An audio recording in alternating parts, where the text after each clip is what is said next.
El café de Sarah Mitchell aún estaba tibio cuando desapareció el día de San Valentín de 1987 en Bozeman, Montana. Pero esto es lo que nadie sabía.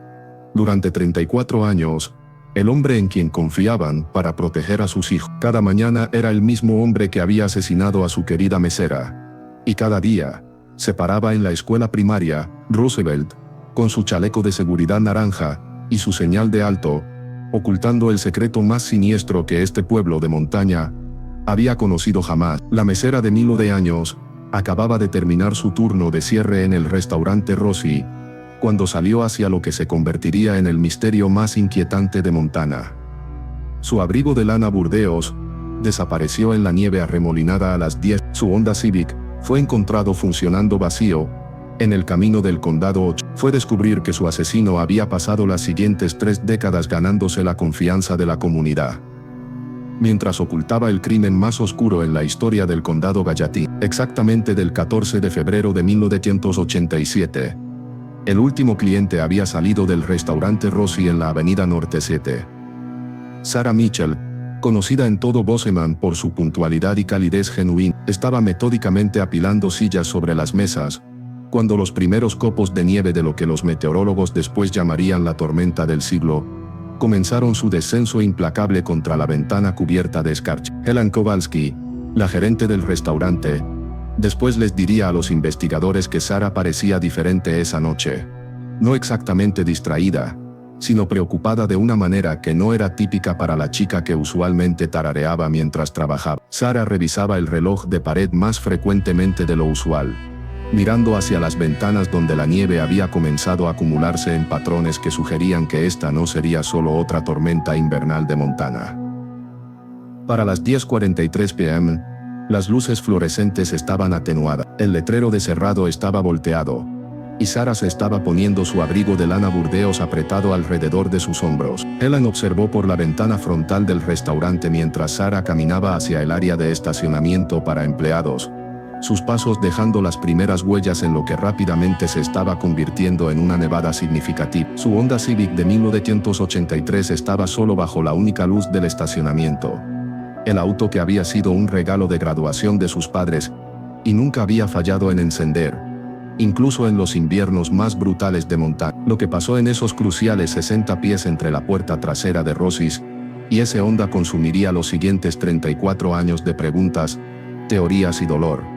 Pero la respuesta estaba escondida a plena vista, viviendo a solo 8 cuadras de distancia, observando el desarrollo de la investigación desde detrás de ojos preocupados que engañaron a todos los que los miraron.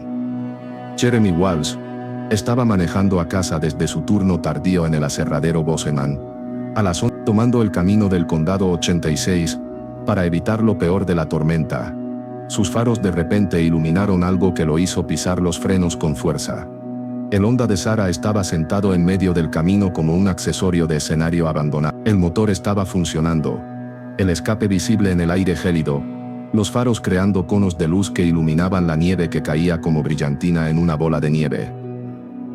La puerta del conductor colgaba completamente abierta, y Jeremy podía escuchar los clásicos country nocturnos de Cabo Boss, la estación que Sarah siempre prefería.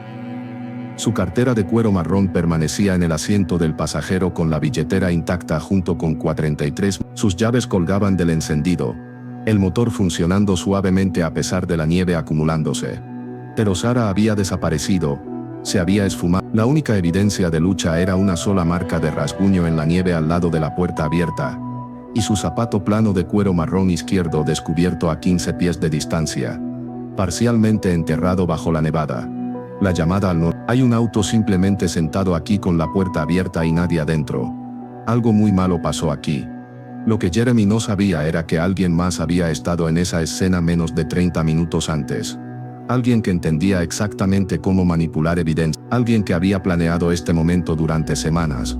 Alguien que pasaría los siguientes 34 años caminando al lado de las mismas personas que lloraban a Sarah mientras cargaba el secreto de lo que había hecho, despertándolo bruscamente de un sueño profundo después de un día de San Valentín tranquilo. A los 52 años, Bradley había sido elegido más por su reputación como entrenador de softball que por experiencia investigativa. Había hecho campaña sobre vigilancia comunitaria, nunca imaginando que enfrentaría un caso que pondría a prueba todos los recursos que su departamento poseía. El diputado Mark Stevens, de 26 años y recién salido de justicia criminal del colegio comunitario, llegó al lugar. La nieve caía más fuerte ahora. La visibilidad limitada a 50 pies. En la oscuridad y la tormenta, Stevens tomó decisiones que perseguirían la investigación para siempre. Permitió que Jeremy manejara el Honda de Sarah de vuelta al pueblo, contaminando la escena del crimen. La marca de rasguño desapareció bajo la nevada continua antes de que pudiera ser fotografiada. Pero lo que Stevens no sabía era que alguien con conocimiento íntimo de procedimientos policiales ya había estado ahí manipulando la escena para crear la máxima confusión mientras monitoreaba las comunicaciones de radio policial desde su propio vehículo, mientras manejaba lentamente a casa a través de la tormenta. Los padres de Sarah, Richard y Patricia Mitchell, recibieron la llamada a la Patricia, una maestra de matemáticas conocida por su pensamiento lógico y organización meticulosa, inmediatamente comenzó a construir líneas de tiempo mientras luchaba contra el pánico. Richard, quien manejaba repuestos en Morrison Motors, se acercó a la crisis con lógica metódica, preguntando sobre procedimientos de búsqueda y recursos disponibles. Ninguno podía comprender cómo su hija responsable podría simplemente desvanecerse de un auto que no mostraba señales de problemas. La búsqueda inicial comenzó al amanecer con el sheriff Bradley coordinando todos los recursos disponibles. Para las casi 60 personas estaban participando, trabajando en patrones de cuadrícula a través del terreno cubierto de nieve. Entre esos primeros voluntarios, estaba William Hendricks, un trabajador de mantenimiento de 35 años en el centro médico del condado Gallatin que vivía solo en la calle Elm, a 8 cuadras del restaurante. Había escuchado sobre la búsqueda en su escáner policial, un dispositivo que mantenía sintonizado a frecuencias de emergencia como pasatiempo. Inmediatamente manejó al departamento del sheriff para ofrecer asistencia, diciéndole al diputado Stevens que conocía los caminos rurales mejor que casi cualquiera por su trabajo, respondiendo a llamadas de emergencia. Bradley estaba agradecido por su oferta y asignó a Hendricks para liderar un grupo de 12 voluntarios buscando al noroeste de donde fue encontrado el auto de Sarah. Lo que Bradley no sabía era que William Hendricks ya sabía exactamente dónde estaba ubicada Sarah. La había puesto ahí él mismo menos de 6 horas antes después del crimen más cuidadosamente planeado en la historia del condado Gallatin. Y ahora con calma escalofriante, Hendricks estaba liderando grupos de búsqueda a través de áreas que sabía no producirían nada mientras mantenía la fachada preocupada de un miembro de la comunidad tratando de ayudar. La búsqueda continuó por 3 días, expandiéndose para cubrir 40 millas cuadradas. Los buscadores gritaron el nombre de Sarah continuamente, sus voces llevándose a través del paisaje de febrero. La respuesta comunitaria fue abrumadora, con personas manejando desde condados vecinos para ayudar a buscar a la mesera popular que había servido su café y siempre recordaba sus nombres. Margaret Henderson, una mujer mayor viviendo cerca de una de las áreas de búsqueda, después les diría a los investigadores que había notado una camioneta desconocida estacionada cerca de su propiedad. La camioneta había estado ahí varias horas, lo cual era inusual para el camino rural que veía poco tráfico, especialmente durante tormentas de nieve, pero Margaret no había notado la placa o prestado mucha atención a los detalles. Lo que Margaret había observado era a William Hendricks disponiendo de evidencia del asesinato de Sarah Mitchell. La camioneta pertenecía al centro médico, y Hendricks tenía acceso legítimo para llamadas de emergencia. La había usado para transportar el cuerpo de Sarah a un pozo de mina abandonado a 27 millas al noreste de Bozeman, una ubicación que había explorado semanas antes, que proporcionaba aislamiento y ocultación perfecto. Para el 18 de febrero, el sheriff Bradley enfrentaba presión desde múltiples direcciones. La crónica diaria de Bozeman publicaba historias diarias de primera página, cuestionando la competencia del departamento. Los padres se negaban a dejar que las hijas trabajaran turnos nocturnos. La industria turística se preocupaba por publicidad negativa. Bradley necesitaba un sospechoso y pensó que había encontrado uno en Danny Kowalski, el hijo de 22 años de Helen, quien había salido brevemente con Sarah el verano anterior. Danny se convirtió en el foco de una investigación impulsada por desesperación más que evidencia. Su relación pasada con Sarah proporcionaba motivo, su conocimiento de su horario creaba bajo interrogatorio implacable, La historia de Danny contenía inconsistencias menores que los investigadores interpretaron como engaño.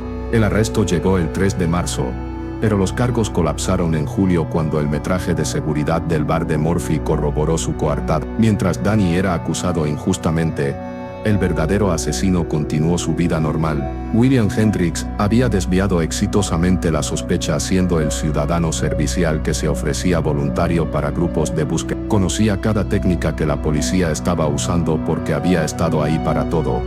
Más escalofriante aún, Hendricks usó su posición en el centro médico para mantenerse informado sobre el progreso de la investigación a través de conexiones de aplicación de la ley. El fallo en resolver el caso de Sarah rápidamente estaba funcionando a favor de Hendricks. Mientras las semanas se convertían en meses y la investigación se estancaba, la atención pública se desplazó a otras preocupaciones. Nuevos crímenes requerían atención inmediata. El caso de Sarah Mitchell gradualmente se movió del estado de investigación activa al estado de caso frío, archivado con otros misterios, sin resolver que los departamentos pequeños esperaban que algún día se dieran a nueva evidencia. Lo que nadie se dio cuenta era que Hendricks había pasado meses estudiando técnicas de investigación criminal a través de libros, programas de televisión y conversaciones con personal de aplicación de la ley que encontraba a través del trabajo. Entendía los procedimientos forenses lo suficientemente bien como para manipularlos. Más importante, entendía los perfiles psicológicos que los investigadores desarrollarían, y se había posicionado cuidadosamente para ser invisible a su escuela. La decisión de aplicar para una posición de guardia de cruce en la escuela primaria Russell Pratt llegó a Hendricks a finales de 1990. 3 años y medio después del asesinato de Sarah, su trabajo en el centro médico se había vuelto estresante. Pero más significativo, Hendricks se dio cuenta de que su posición actual lo mantenía en contacto con personal de aplicación de la ley que eventualmente podría conectarlo con la desaparición de Sarah. Al posicionarse como protector de niños, Hendricks podría lograr varios objetivos simultáneamente. Se removería del ambiente del centro médico donde sus horarios de turno podrían levantar preguntas. Se establecería como un pilar de seguridad comunitaria, haciéndolo psicológicamente invisible a cualquiera buscando un depredador. Más astutamente, ganaría la confianza de las mismas personas más preocupadas sobre la seguridad siguiendo el asesinato sin resolver de Sarah Mitchell. El 4 de septiembre de 1900, William Hendricks comenzó su carrera como guardia de cruce en la escuela primaria Ross. Se paró en la avenida Norte 7 y la calle Pine, usando el chaleco de seguridad naranja y cargando la señal de alto que se convertirían en símbolos de protección y confianza para cientos de niños durante 3 décadas. Los padres saludaron agradecidamente desde ventanas de autos, los maestros elogiaron su dedicación, el distrito escolar le daría múltiples premios de apreciación de empleo. Pero cada mañana, mientras Hendricks sonreía y saludaba a esos niños confiados, cargaba el secreto de lo que le había hecho a Sarah Mitchell ese día de San Valentín Nevada. La compartimentalización psicológica requerida para mantener esta fachada por 30 años reveló un nivel de sociopatía que después impactaría a los psiquiatras forenses que estudiaron su caso. El sótano de Patricia Mitchell se convirtió en un santuario de obsesión que definiría los siguientes. La maestra de matemáticas transformó el espacio debajo de su casa en un centro de comando investigativo, examinando evidencia con la lupa que Richard había comprado para su 20º aniversario, ahora reutilizada para un uso que ninguno había imaginado jamás. El mapa de pared del condado Gallatin tenía cientos de alfileres de colores, rojo para avistamientos confirmados, azul para reportes no verificados, amarillo para pistas falsas que habían roto su corazón una por una. Patricia podía recitar las coordenadas de cada alfiler de memoria junto con fechas, horas y testigos. Mantuvo archivos detallados de cada persona cuestionada durante la investigación, creando perfiles psicológicos que a menudo superaban el trabajo oficial. El aspecto más desgarrador era que la respuesta caminaba por su casa cada mañana a las 7 a.m. William Hendricks se había mudado a la calle Elm en 1909, solo un año después de convertirse en guardia de cruce y 5 años después de asesinar a Sarah. La amarga ironía era devastadora. La emergencia del Internet trajo nueva esperanza a la investigación de Patricia, pero también atrajo pistas falsas e investigadores aficionados cuyas teorías causaron más confusión que claridad. Patricia aprendió a navegar bases de datos en línea, se unió a tableros de mensajes dedicados a crímenes sin resolver, y correspondió con otras familias de víctimas, creando una red de información compartida y apoyo mutuo. Pero la reputación de Patricia dentro de la aplicación de la ley gradualmente cambió de madre afligida a molestia persistente, cuyas teorías consumían recursos mejor usados en otra parte. Su comportamiento cada vez más errático y crítica pública de la investigación estaban ayudando a Hendricks a mantener su anonimato mientras la atención se enfocaba en supuesta incompetencia departamental más que en identificar al verdadero asesino. Para el 2000, 13 años después de la desaparición de Sarah, William Hendricks había logrado algo notable en psicología criminal. Había integrado exitosamente su identidad como asesino con su persona pública como protector comunitario. La compartimentalización que le permitió funcionar normalmente mientras cargaba tal secreto devastador representó sociopatía existiendo en quizás el 1% de la población. Hendricks no había matado de nuevo después de Sarah Mitchell, lo cual después intrigaría a la psicología criminal. La mayoría de los asesinos en serie escalan con el tiempo, pero Hendricks parecía satisfecho con el crimen perfecto que había cometido y el engaño continuo que mantenía. El riesgo de otro asesinato era demasiado grande, y la satisfacción psicológica que derivaba de ver a la comunidad luchar con la desaparición sin resolver de Sarah cumplía cualquiera que fueran las necesidades que lo habían impulsado a matar inicialmente. Su rutina diaria proporcionaba estructura mientras lo mantenía conectado a la comunidad que había traicionado tan fundamentalmente. Los niños confiaban en él completamente, corriendo a mostrar arte o compartir historias sobre dientes perdidos y fiestas de cumpleaños. Los padres confiaban en su vigilancia para mantener seguros a sus preciosos hijos. Los maestros elogiaron su dedicación, a menudo usándolo como ejemplo de involucramiento comunitario positivo en la seguridad escolar. El primer desafío significativo a la seguridad de Hendricks cuando el Laboratorio de Crímenes del Estado de Montana implementó nuevas técnicas de análisis de ADN que podían extraer perfiles genéticos de muestras más pequeñas y más degradadas de lo que había sido posible. La sheriff Janet Carlson, quien había reemplazado a Bradley, autorizó el reexamen de evidencia de varios casos fríos, incluyendo artículos del onda de Sarah Mitchell. Hendricks se enteró de este desarrollo a través de su amistad con el diputado Tom Morris, quien mencionó las pruebas de ADN durante conversación casual en una barbacoa comunitaria, sin darse cuenta de que estaba proporcionando inteligencia crucial a la misma persona que las pruebas estaban diseñadas para identificar. La taza de café recolectada del onda de Sarah se convirtió en el foco de análisis científico intenso. Las nuevas pruebas revelaron que la taza contenía ADN de dos individuos, Sarah Mitchell y un sujeto masculino desconocido. El perfil desconocido fue ingresado al sistema de índice de ADN combinado del FBI, CODIS, que comparó marcadores genéticos contra millones de perfiles de criminales convictos y casos sin resolver a nivel nacional. La búsqueda inicial no produjo coincidencias, indicando que el asesino de Sarah nunca había sido arrestado por un delito grave que requiriera sumisión de ADN, o había cometido el crimen antes de que la recolección obligatoria se volviera estándar. La sheriff Carlson informó a Patricia Mitchell sobre el avance del ADN, esperando que la evidencia científica concreta pudiera proporcionar alguna medida de esperanza después de 10. La reacción de Patricia fue compleja, vindicada en su creencia de que Sarah había sido asesinada, pero aterrorizada por nuevas preguntas sobre si el asesino aún estaba en el área, si había matado a otros, y más perturbador de todo, si era alguien que ella conocía. La reacción de Hendricks al enterarse del avance del ADN fue calculada más que emocional. Su primera preocupación era si el perfil genético sería suficiente para identificarlo si alguna vez fuera requerido a proporcionar una muestra. Comenzó a investigar análisis de ADN a través de recursos de Internet y materiales de biblioteca, educándose sobre perfilado genético y procedimientos de comparación de aplicación de la ley. El conocimiento de que su firma genética estaba almacenada en una base de datos, esperando una coincidencia que instantáneamente lo identificaría como el asesino de Sarah, creó presión psicológica constante que Hendricks nunca había experimentado. Cada auto policial, cada conversación con aplicación de la ley, cada reporte de noticias sobre ADN resolviendo casos fríos le recordaba que su crimen perfecto ya no era tan perfecto.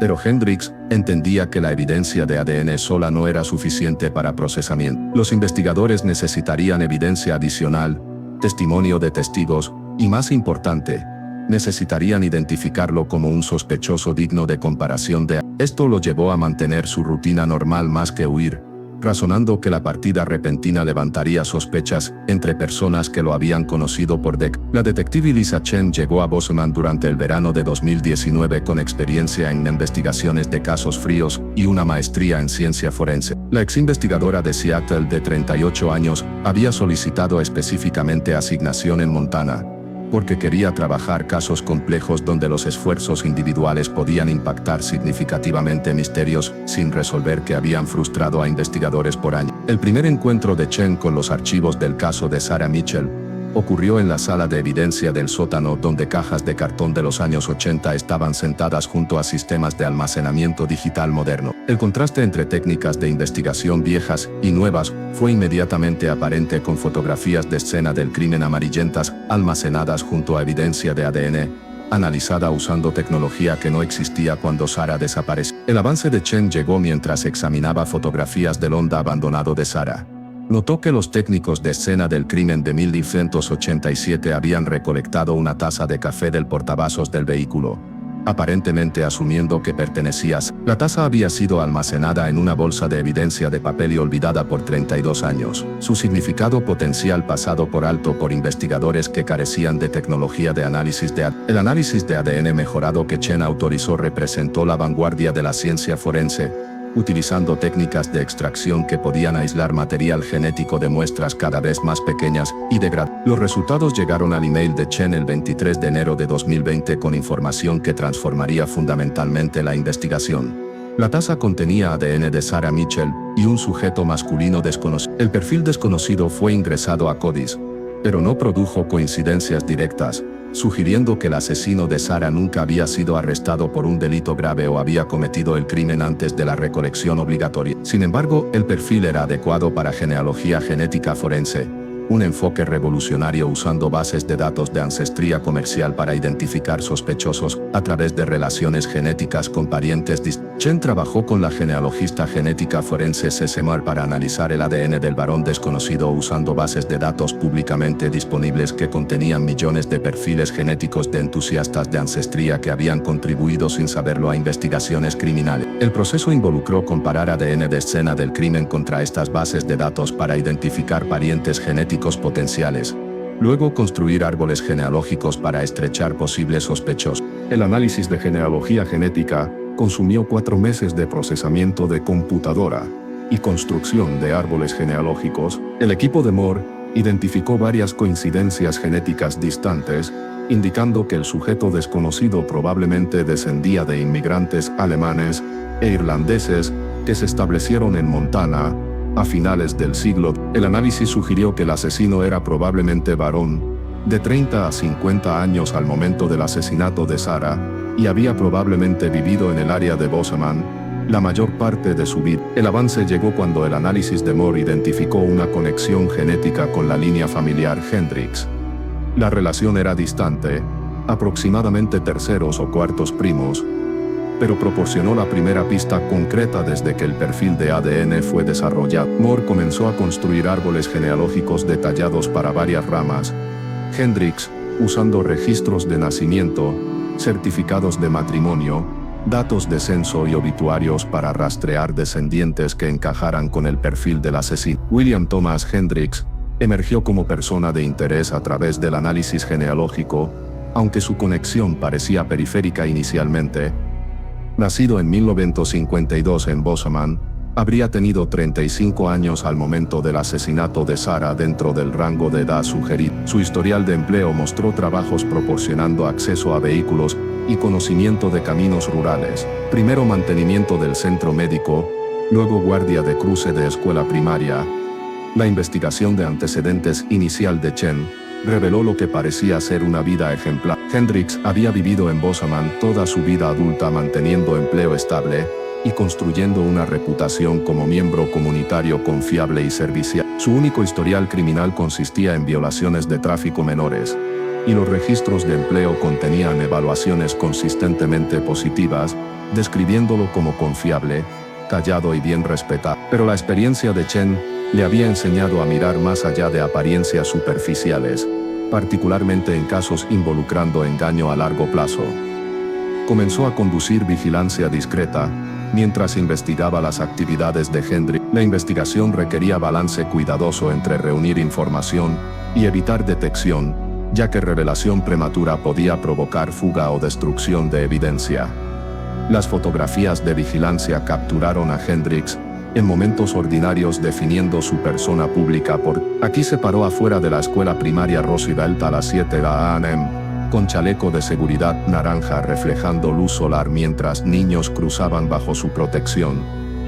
Ahí se sentó en su porche leyendo la crónica diaria de Boseman, mientras café humeaba en el aire fresco de montaña. Para observadores casuales, Hendrix encarnaba la responsabilidad de pueblo pequeño y compromisos y mantenía un césped que niños del vecindario usaban como atajo a la escuela. Cultivaba tomates que compartía con vecinos mayores. Y mostraba una calcomanía descolorida de la Universidad Estatal de Montana, que nunca había sido reemplazada. Su rutina diaria era predecible y poco notable, pero Chen notó detalles sutiles sugiriendo presión psicológica enorme. Las manos de Hendrix temblaban al abrir su puerta cada noche, tanteando con llaves que había manejado miles de veces. Sus cubos de basura, previamente organizados con precisión militar, ahora se desbordaban con botellas vacías de whisky y contenedores de comida para llevar de restaurantes que nunca había frecuentado durante vigilancia anterior. Más revelador fueron las visitas de Hendrix al cementerio Sunset Hills, donde Sarah Mitchell había sido finalmente enterrada después de que sus restos fueran recuperados. Lo que una vez fueron visitas semanales a varias tumbas, se convirtió en ritual diario enfocado específicamente en la lápida de Sarah. Chen observó a través de lentes telefoto, mientras Hendrix se arrodillaba junto al marcador de granito, labios moviéndose en conversaciones que nadie más podía escuchar, hombros temblando con sollozos emergiendo de décadas de culpa enterrada. La decisión de confrontar directamente a Hendrix requería cronometraje cuidadoso y planificación estratégica. Chen entendía que la acusación directa,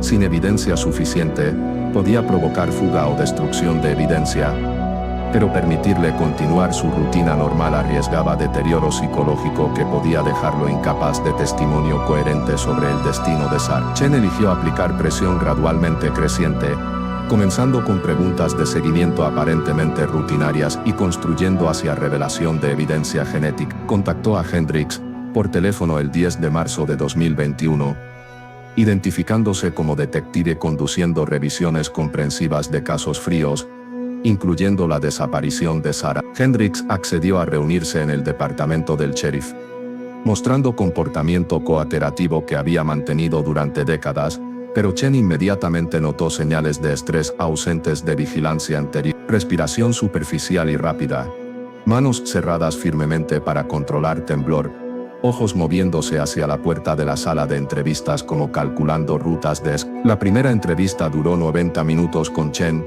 cuidadosamente revisando hechos básicos, mientras observaba las reacciones de Hendrix. Su recuerdo del 14 de febrero de 1987 era notablemente detallado para eventos ocurriendo 34 años antes, sugiriendo que la fecha tenía significado especial. Ofreció información voluntaria sobre participación en búsquedas, preocupación por la familia Mitchell, y shock de que tal crimen terrible pudiera pasar en su comunidad pacífica. Pero Chen notó inconsistencias sutiles, que se volvieron más pronunciadas mientras la entrevista continuaba. Su descripción del horario de trabajo cambió ligeramente entre preguntas con turnos de sobretiempo y llamadas de emergencia volviéndose vagas, cuando presionado por detalles específicos. Más significativo, ofreció voluntariamente explicaciones para circunstancias que Chen aún no había cuestionado. Comportamiento de conciencia culpable, intentando mantenerse adelante de revelación inevitable. La segunda entrevista ocurrió el 13 de marzo cuando Chen reveló que nuevas técnicas forenses habían sido aplicadas a la evidencia de Sarah. La reacción de Hendrix fue inmediata y vista. Su cara se drenó de color. Las manos comenzaron a temblar incontrolablemente y pidió un receso para usar el baño. Chen pudo escucharlo vomitando a través de las paredes delgadas, y cuando regresó su fachada cuidadosamente construida, se estaba agrietando visiblemente. La presión psicológica se intensificó durante la tercera entrevista de Chen el 15 de marzo cuando le informó a Hendrix que evidencia de ADN había producido un perfil genético siendo comparado contra bases de datos conteniendo millones de muestras. Su respiración se volvió laboriosa, la piel tomó un color grisáceo, y todo su cuerpo comenzó a temblar como si experimentara emergencia médica. Pero en lugar de pedir representación legal, Hendricks susurró palabras que Chen había estado esperando escuchar. Nunca quise que pasara de la manera que pasó. Sara era una chica tan dulce.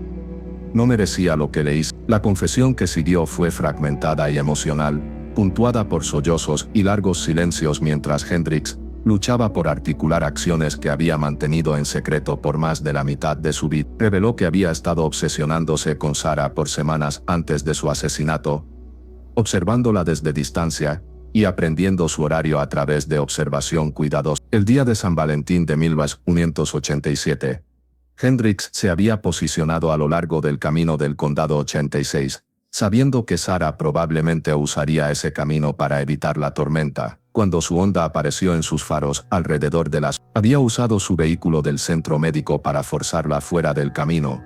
Luego se acercó bajo el pretexto de ofrecer asistencia con problemas mecánicos aparentes. Sara inicialmente había estado agradecida por ayuda de alguien que reconocía como empleado del hospital, confiando en el uniforme, el vehículo oficial, que identificaron a Hendricks como autoridad legítima. Pero cuando se dio cuenta de sus verdaderas intenciones, peleó desesperadamente, arañando su cara y brazos, antes de que él la dominara a través de fuerza bruta y sorpresa. El asesinato real había tomado lugar en el vehículo de Hendricks, donde estranguló a Sara con sus propias manos en un frenesí durando varios minutos. Las secuelas psicológicas fueron inmediatas y devastadoras, con Hendricks dándose cuenta de que había cruzado una línea que nunca podía ser descruzada. Pero en lugar de entregarse, tomó la decisión calculada de encubrir su crimen y continuar su vida normal. La disposición del cuerpo de Sara requirió horas de planeación y ejecución cuidadosa. Hendricks había manejado al pozo de mina abandonado que había identificado semanas antes, una ubicación proporcionando ocultación perfecta, mientras estaba lo suficientemente cerca de Bozeman, que podía regresar a casa antes de que su ausencia fuera notada. Pasó tiempo adicional escenificando la escena en el camino del Condado 86, posicionando el auto de Sara, y efectos personales para crear la impresión de que había sido secuestrada por alguien más. El aspecto más escalofriante de la confesión de Hendricks fue su descripción de compartimentalización psicológica que le permitió funcionar normalmente mientras cargaba tal secreto devastador. Explicó que se entrenó para separar el crimen de la vida diaria, tratando su trabajo de guardia de cruce como penitencia por lo que le había hecho a Sara. El arresto de William Hendricks, el 15 de marzo de 2021, exactamente 34 años, y un mes después de la desaparición de Sara Mitchell, envió ondas de choque a través de Bozeman, que tomarían años procesar. El hombre que había guiado a sus hijos de manera segura a través de intersecciones ocupadas cada mañana por 3 décadas, fue revelado como el asesino que había aterrorizado a su comunidad y destruido a la familia Mitchell. La sheriff Patricia Hayes sostuvo una conferencia de prensa esa noche ante una sala llena de reporteros, padres y miembros de la comunidad luchando por comprender cómo habían sido engañados tanto tiempo. La revelación de que Hendricks no solo había cometido asesinato, sino participado en esfuerzos de búsqueda originales, asistido a servicios memoriales, y vivido a cuadras de Patricia Mitchell, mientras ella pasó décadas buscando respuestas, representó manipulación psicológica que ninguno había imaginado posible. Patricia Mitchell, ahora de 74 años, recibió la noticia en su casa, donde había mantenido su centro de investigación del sótano por 34 años. Cuando Patricia finalmente habló después de un largo silencio, sus primeras palabras no fueron sobre justicia o clausura, sino una simple pregunta: ¿dónde está mi hija? La recuperación de los restos de Sara Mitchell del pozo de mina abandonado tomó lugar durante 3 días en abril de 2021, con equipo especializado y expertos forenses trabajando para extraer evidencia escondida por más de 3 décadas. Patricia Mitchell se paró en el perímetro observando mientras su hija finalmente llegaba a casa, su vigilia de 34 años, finalmente terminando. William Hendricks se declaró culpable de asesinato en primer grado, aceptando prisión de por vida sin posibilidad de libertad condicional. Su confesión proporcionó detalles que Patricia había buscado por la mayor parte de su vida adulta, pero también reveló la realidad devastadora de que el asesino de Sara había estado escondido a plena vista, confiado por la misma comunidad que había traicionado tan fundamental. El impacto psicológico en la escuela primaria Roosevelt y los cientos de niños que Hendricks había guiado a la seguridad durante 3 décadas, requeriría años de consejería y sanación comunitaria. Los padres lucharon con darse cuenta de que habían agradecido al asesino de Sarah Mitchell cada mañana, confiándole sus posesiones más preciosas mientras él cargaba el secreto de su crimen. En la audiencia de sentencia, la juez Margaret Thompson notó que el engaño de 30 años de Hendricks representó no solo el asesinato de Sarah Mitchell, sino el robo de seguridad y confianza de una comunidad entera. Su crimen demostró cuán efectivamente el mal puede esconderse detrás de responsabilidad cívica, usando servicio público como camuflaje para la traición más oscura posible. La declaración de impacto de víctima de Patricia Mitchell fue breve pero devastador. Por 34 años, busqué al asesino de mi hija, nunca sabiendo que él me observaba sufrir mientras pretendía preocuparse por la seguridad de nuestra comunidad. Ninguna sentencia puede restaurar las décadas que perdimos, pero al menos Sarah finalmente puede descansar en paz. Los archivos del caso que habían consumido el sótano de Patricia finalmente fueron cerrados, pero preguntas sobre cómo tal engaño fue posible perseguirían a Bozeman por generación. La historia de Sarah Mitchell se convirtió en un recordatorio de que los monstruos no siempre se ven como monstruos. A veces usan chalecos de seguridad naranjas y pasan 30 años ganándose confianza que nunca merecieron. William Hendricks murió en prisión en 2023, llevándose cualquier secreto restante sobre otras víctimas potenciales. Su muerte marcó el capítulo final en un caso que había definido el entendimiento de una comunidad sobre el mal, la confianza y el precio terrible de fe mal puesta en aquellos que creemos nos protegerá. Pero la investigación en la vida de Hendricks reveló patrones perturbadores que se extendían mucho más allá del asesinato de Sarah Mitchell. La detective Chen descubrió que durante sus 30 años como guardia de cruce, Hendricks había mantenido notas mentales detalladas sobre las rutinas de los niños, situaciones familiares y medidas de seguridad del hogar. Su casa, cuando finalmente fue registrada después de su confesión, contenía cuadernos llenos de observaciones sobre horarios escolares, tiempos de recogida de padres y cuáles niños caminaban a casa solos. El descubrimiento más escalofriante vino del sótano de Hendricks, donde investigadores encontraron una colección de fotografías que había tomado durante 3 décadas, imágenes de niños cruzando la calle, jugando en parques cercanos y caminando hacia y desde la escuela. Las fotografías estaban organizadas en carpetas manila etiquetadas por año, creando una línea de tiempo de su acceso a víctimas potenciales. Ninguna de las imágenes eran inapropiadas en sí mismas, pero la naturaleza sistemática de la colección reveló una mente depredadora que había estado documentando oportunidades por entre las posesiones de Hendricks. Investigadores también encontraron recortes de periódicos sobre otros casos de personas desaparecidas a través de Montana, Wyoming e Idaho. Los artículos databan desde principios de los años 90 e incluían casos involucrando mujeres jóvenes que habían desaparecido bajo circunstancias similares a las de Sarah Mitchell. Ubicaciones aisladas, horas nocturnas, vehículos encontrados abandonados con pertenencias personales intactas. Aunque no se establecieron vínculos definitivos, la colección sugería que Hendricks había mantenido interés continuo en crímenes similares a través de la región. Amanda Foster, la psicóloga forense que había evaluado a Hendricks durante su confesión, publicó un estudio comprensivo de su caso, que se convirtió en lectura requerida en programas de psicología criminal a nivel nacional. El análisis de Foster reveló que Hendricks representó una categoría rara de delincuente, el depredador integrado comunitariamente, quien exitosamente se incrusta en posiciones de confianza mientras mantiene comportamientos depredadores durante periodo extendido. Según la investigación de Foster, la elección de Hendricks de convertirse en guardia de cruce no fue coincidencial, sino que representó una estrategia calculada para establecerse como por encima de la sospecha mientras ganaba acceso a información detallada sobre víctimas potenciales y sus familias. Su posición le permitió observar patrones de comportamiento de niños,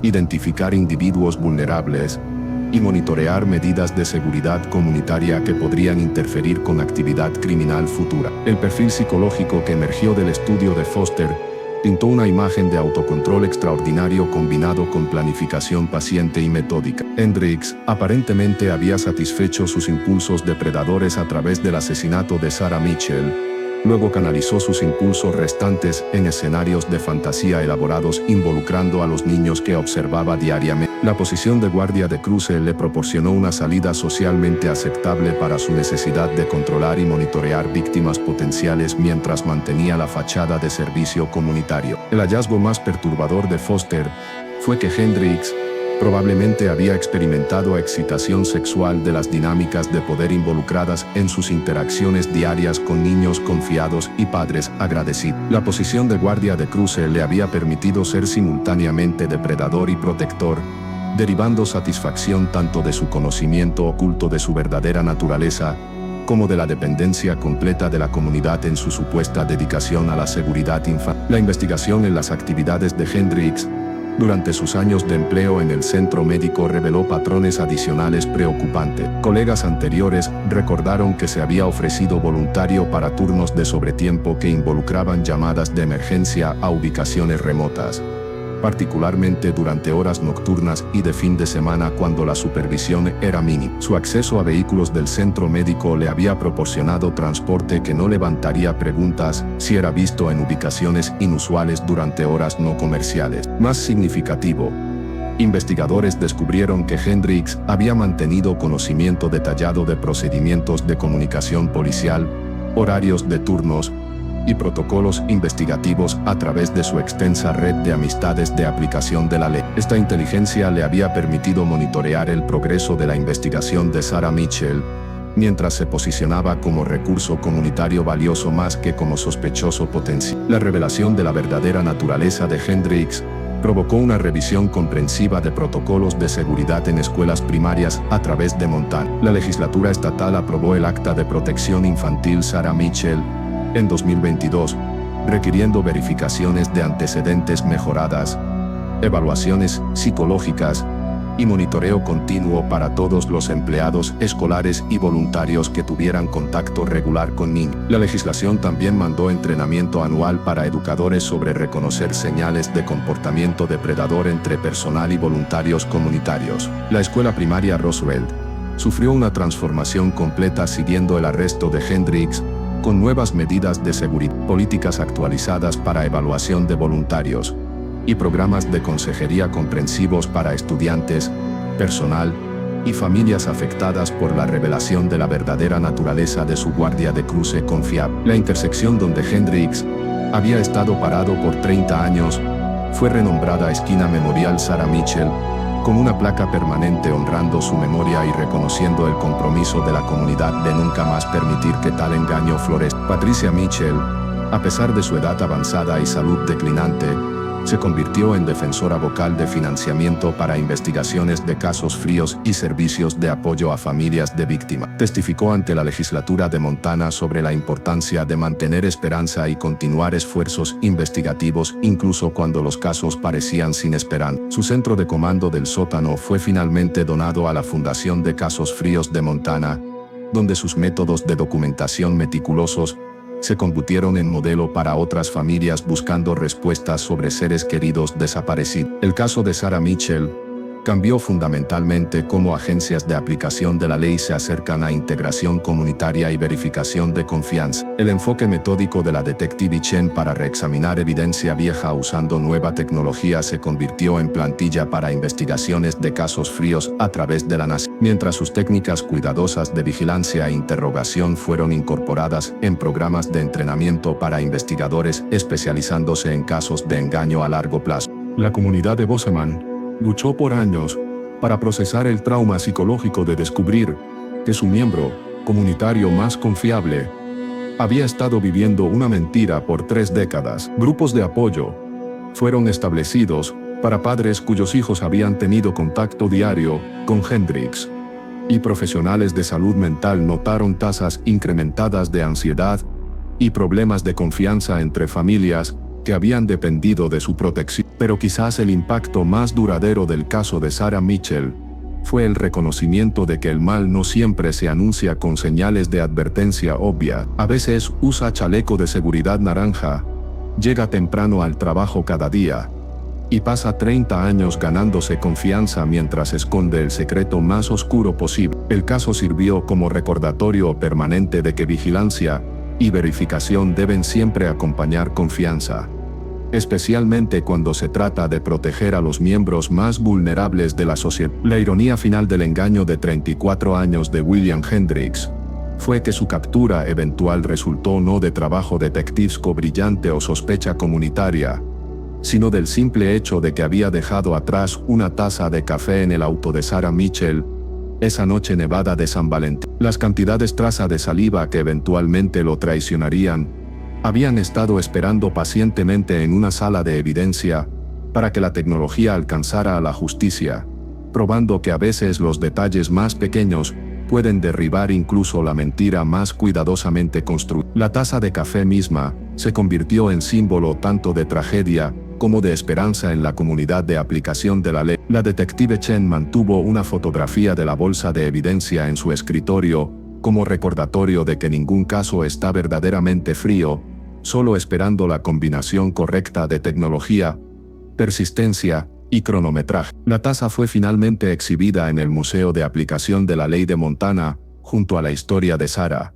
sirviendo como herramienta educativa para futuros investigadores sobre la importancia de preservar incluso evidencia aparentemente insignificante. En los meses siguiendo la muerte de Hendricks, evidencia adicional emergió que pintó un cuadro incluso más perturbador de su estado psicológico durante sus años finales. Sus registros médicos revelaron que le habían prescrito medicamentos antiansiedad, comenzando en 2000. Su médico notó que Hendricks se quejaba de insomnio, ataques de pánico y pesadillas recurrentes, síntomas que se alinearon perfectamente con la línea de tiempo del análisis de genealogía genética que eventualmente lo identificaría. Guardias de prisión reportaron que Hendricks había mantenido un diario detallado durante su encarcelamiento, escribiendo obsesivamente sobre sus memorias del 14. El diario, que llenó más de 300 páginas antes de su muerte, proporcionó a investigadores el relato más completo de las horas finales de Sarah Mitchell jamás documentada. Las entradas revelaron no solo la planificación metódica que precedió su asesinato, sino también el peaje psicológico profundo que mantener su engaño había cobrado durante 3 décadas. Según el diario, Hendricks había experimentado lo que describió como episodios a lo largo de su carrera como guardia de cruce, momentos cuando la vista de un niño particular o padre desencadenaría flashbacks vívidos al asesinato de Sarah. Escribió sobre el miedo constante de descubrimiento, el esfuerzo agotador requerido para mantener su fachada servicial, y la paranoia creciente de que alguien eventualmente lo conectaría al crimen que había cometido. Más perturbadoras fueron las descripciones detalladas de Hendricks sobre cómo había usado su posición para reunir inteligencia sobre esfuerzos de investigación en curso. Había cultivado amistades con personal de aplicación de la ley específicamente para monitorear progreso en el caso de Sarah, asistiendo a fiestas de retiro y eventos comunitarios, donde oficiales discutirían desarrollos de casos free. Su diario reveló que había aprendido sobre el avance en pruebas de ADN meses antes de que la detective Chen lo contactara, permitiéndole tiempo para prepararse psicológicamente para la confrontación que sabía era inevitable. Las entradas del diario también documentaron la obsesión creciente de Hendricks con otros casos de personas desaparecidas a través de la región. Aparentemente había estudiado docenas de desapariciones sin resolver, buscando patrones que podrían indicar si investigadores estaban desarrollando teorías que potencialmente podrían implicarlo en crímenes adicionales. Aunque nunca se encontró evidencia vinculándolo a otros asesinatos, su conocimiento íntimo de estos casos sugirió un nivel de involucramiento que fue mucho más allá de interés casual. Emily Richardson, una criminóloga en la Universidad Estatal de Montana que se especializó en casos de engaño a largo plazo, pasó 2 años analizando las entradas del diario y patrones de comportamiento de Hendricks. Su investigación, publicada en el Diario de Psicología Criminal, identificó varias señales de advertencia que podrían haber indicado su verdadera naturaleza si alguien hubiera estado buscándolas. Estas incluyeron su resistencia a formar relaciones personales cercanas, su interés excesivo en procedimientos policiales y técnicas investigativas, y su hábito de ofrecerse voluntario para actividades comunitarias que le proporcionaron información sobre familias locales y medidas de seguridad. El estudio de Richardson se volvió instrumental en desarrollar nuevos protocolos de evaluación para posiciones involucrando acceso a niños y poblaciones vulnerables. Su investigación demostró que individuos capaces de mantener tales engaños elaborados durante periodos extendidos a menudo mostraban marcadores de comportamiento sutiles que podían ser identificados a través de evaluaciones psicológicas apropiadamente diseñadas e investigaciones de antecedentes. El impacto del caso de Sarah Mitchell se extendió mucho más allá de las fronteras de Montana, influyendo técnicas de investigación de casos fríos a través de Estados Unidos. La detective Chen fue invitada a hablar en conferencias de aplicación de la ley por todo el país, compartiendo su enfoque metódico para reexaminación de evidencia y la importancia de genealogía genética en resolver crímenes de décadas de antigüedad. Sus técnicas fueron incorporadas en programas de entrenamiento en la Academia del FBI en Cuántico, donde nuevos agentes aprendieron a acercarse a casos fríos con la misma minuciosidad sistemática que finalmente había traído justicia para sí. El caso también provocó cambios significativos en protocolos de almacenamiento y preservación de evidencia en agencias de aplicación de la ley a nivel nacional. El hecho de que una taza de café almacenada en condiciones subóptimas por 32 años había proporcionado finalmente la evidencia clave necesaria para procesamiento destacó la importancia crítica de mantener controles ambientales apropiados y procedimientos de cadena de custodia para toda evidencia potencial, sin importar cuán insignificante pudiera parecer inicialmente. Patricia Mitchell vivió para ver estos cambios implementados, aunque su salud declinó rápidamente siguiendo la resolución del caso de su hija. Amigos y miembros de familia notaron que mientras estaba agradecida por las respuestas que finalmente había recibido, el peaje psicológico de 34 años pasados buscando esas respuestas había alterado fundamentalmente su personalidad y visión del mundo. Falleció en 2022 a los 76 años. Su obituario notando que había sido reunida con su querida hija Sarah después de toda una vida buscando justicia. La casa en Cattleman's Road donde la familia Mitchell había vivido se convirtió en un sitio de peregrinaje para otras familias de personas desaparecidas. Las técnicas de documentación metódicas de Patricia y su negativa a renunciar a la esperanza inspiraron a incontables otros padres y hermanos a continuar sus propias búsquedas por respuesta. El centro de comando del sótano fue preservado exactamente como Patricia lo había dejado, sirviendo como memorial y recurso práctico para la Fundación de Casos Fríos de Richard Mitchell, quien se había divorciado de Patricia se volvió a casar y se mudó a Arizona, donde vivió calladamente hasta su muerte. Nunca habló públicamente sobre el caso de Sarah después del divorcio, pero amigos reportaron que siguió el progreso de la investigación de cerca, y se sintió profundamente aliviado cuando Hendricks fue finalmente arrestado. Su segunda esposa notó que nunca se había recuperado completamente del trauma de perder a su hija y observar su primer matrimonio colapsar bajo el peso de dolor obsesivo. La comunidad de la escuela primaria Roosevelt estableció la beca memorial Sarah Mitchell